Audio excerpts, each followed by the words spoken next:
Bonjour Ismaël, enchanté, merci de venir à cette interview. Tu as des choses très très importantes à nous raconter. Je t'ai suivi sur Twitter et tu as fait des révélations sur ces actes de vandalisme. A priori, il disait en vandalisme, mais a priori, donc tu viens avec des nouvelles informations qui pourraient changer complètement la donne. Est-ce que tu pourrais peut-être donner un peu ton parcours, qu'est-ce que tu fais? Tu es dans la politique, j'ai cru comprendre, et puis un peu le cheminement et comment tu es arrivé à découvrir ces manipulations en fait de groupes sionistes. Alors, tout simplement, bonjour à toutes et à tous et merci pour ton invitation. Je m'appelle Ismaël Boudjekada, je suis élu dans l'Est de la France à Grand Charbon et je suis par ailleurs auteur conférencier.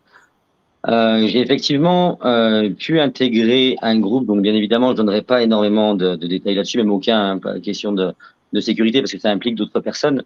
Donc j'ai pu infiltrer un groupe de 540 personnes qui sont des extrémistes sionistes, disons-le clairement, principalement établis à Paris. Dans ce groupe, j'ai vu pas mal de choses relativement inquiétantes. On a proposé, par exemple, 5 000 € pour séquestrer une femme qui a tenu des propos, certes malheureux, sur les réseaux sociaux concernant les événements qui se passent actuellement au Moyen-Orient. Et ces sionistes ont d'abord expliqué qu'ils avaient contacté des proches de cette influenceuse pour faire séquestrer cette femme dans une cave, donc en échange de 5 000 €. Ensuite, je découvre plusieurs photos d'armes. Je découvre des messages où on nous explique que les tags antisémites, clairement, ils sont commandés par ces gens-là. C'est-à-dire que ce qui nous a été présenté à la télé comme étant des tags antisémites sont au final des commandes de sionistes eux-mêmes visant justement à faire croire que ce sont des tags antisémites. Ce qui fait que ce groupe nous conduit vers un scandale d'État, c'est que nous avons un membre du ministère de l'Intérieur, proche vraisemblablement de Gérald Darmanin, qui vient expliquer dans le groupe qu'il est possible pour ces personnes, pour ces sionistes extrémistes, de le contacter au cas où ils ont un problème au sein de l'aéroport Charles de Gaulle. Après quelques enquêtes, je me rends compte qu'il s'agit d'un agent de la police aux frontières. Et donc, c'est juste dramatique pour deux raisons. La première, c'est que ce membre des forces de l'ordre aurait dû, comme l'impose l'article 40 du Code de procédure pénale, faire un signalement auprès des autorités compétentes et notamment auprès de son ministre de tutelle, Gérald Darmanin, qui aurait dû saisir le procureur de la République. La deuxième chose inquiétante, c'est que on a ce monsieur qui leur propose de les faciliter au cas où ils sont bloqués à l'aéroport. Mais pour faire transiter quoi au juge des armes? La question se pose légitimement. Et je tiens à expliquer que ma démarche consiste aussi à exiger de Gérald Darmanin des excuses auprès de la communauté musulmane de France, puisqu'il a dit de manière publique à la télévision que ces tags antisémites étaient l'objet de musulmans antisémites. Et factuellement, ça n'est pas le cas, puisque je l'ai découvert dans ce groupe-là. Donc c'est dramatique et j'estime que c'est une faute politique majeure du ministre de l'Intérieur qui doit s'excuser, qui doit démissionner. Mais juste une chose, quel type de tag est-ce que c'était? J'ai cru comprendre que c'était des tags qui étaient des étoiles de David. En principe, des tags qui sont antisémites, ce sont des swastikas, mais on ne peut pas. Comment est-ce qu'on peut justifier que des tags où il y a des étoiles de David, ce soient des tags qui soient antisémites? Mais je pense que ça fait écho une fois encore à la Deuxième Guerre mondiale.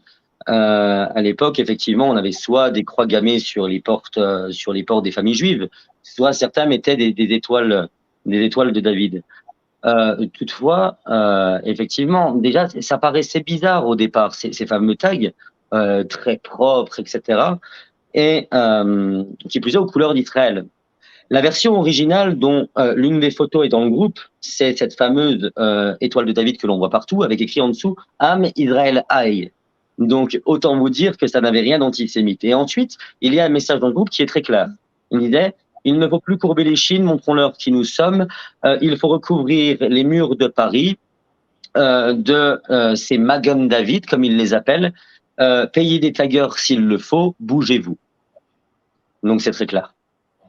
Oui, et a priori, ça me semble aussi un peu bizarre que ce soit des tags qui soient propres. En principe, des tags pour vilifier une certaine communauté, en principe, ce sont des tags un peu qui sont… ça n'a pas de sens de faire un tag propre, a priori, enfin, intuitivement. Mais donc quelle est en fait ta procédure, ta démarche à partir de maintenant? Qu'est-ce que tu vas faire pour être de l'avant? Juste une chose, de quelle affiliation au niveau du parti?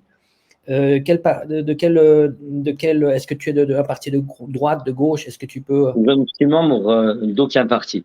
Je suis un élu local indépendant. J'ai toujours refusé de travailler avec quelque parti que ce soit, tout simplement. D'accord, d'accord.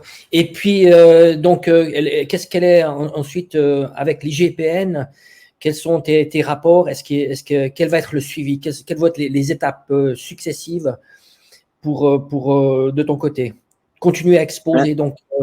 Alors moi, aujourd'hui, je suis en train de finaliser la constitution du dossier de la saisine du parquet national antiterroriste, puisque j'estime qu'on a affaire à des terroristes, tout simplement, appelons un chat un chat. Et parallèlement à ça, j'ai effectivement reçu ce mail de l'IGPN, la police des polices, qui commence de manière très bizarre. Nous faisons suite à votre signalement sur notre plateforme Pharos en date du 4 novembre dernier. Je n'ai jamais fait de signalement à Pharos. Jamais.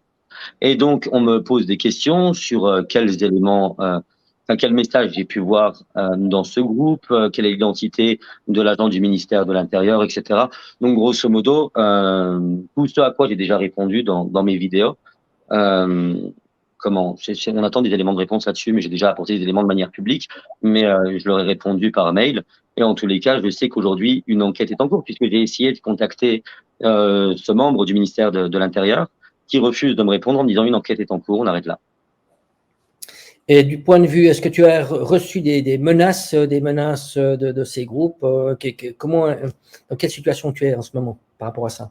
Oui, on parle de plusieurs centaines de menaces, hein. On me promet de m'accorder un traitement digne de psychopathe, je cite.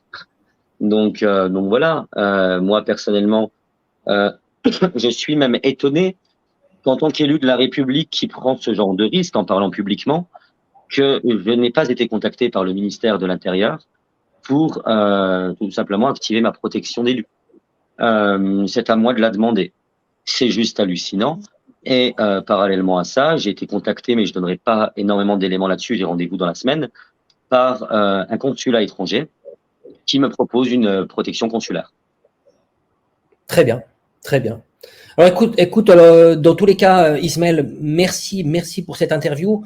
Prends bien soin de toi, fais attention. Merci beaucoup. Je pense que c'est noble, c'est noble. Il faut exposer en fait ces actes qui vont à l'encontre de la civilité, je dirais. Alors, je te remercie et puis à très bientôt. Merci. Merci beaucoup.